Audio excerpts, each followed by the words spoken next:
We depended a lot on volunteers, but since we are woodworkers and have a lot of skills and knew a lot of people, we have a very large community that helped us. So every day afterwards, the flood, for the first 3 weeks, we had 5 to 7 people working 12 hours a day, gutting the building,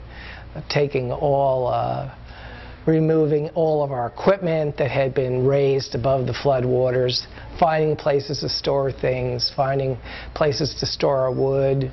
Originally we stored it in garages of people. We had about 40 people actually moving things out within a 4-hour period.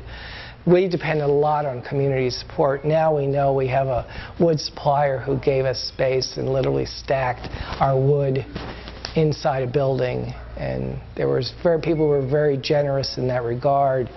But we largely depended, but we still had to subcontract out electrical work, plumbing work, sheetrock work. We had to replace foam insulation in walls that had gotten polluted and things like that. So it was a very, very intense process, and we ended up, within 3 weeks of the flood, we were actually at the point where we had the building gutted and we were able to re-pour a floor and replace the 200 sheets of Baltic birch that we had to tear out. But we got to save our in-the-floor heating system. So it was a very intense period. It was a period where you really... The advice I had was, like, every morning you had to think of what you needed to do that day, because you had to tell other people. So if you had help, you just didn't want them standing there. And people really wanted to help, but it was our job to make sure that we had the jobs that they were capable of doing at any point.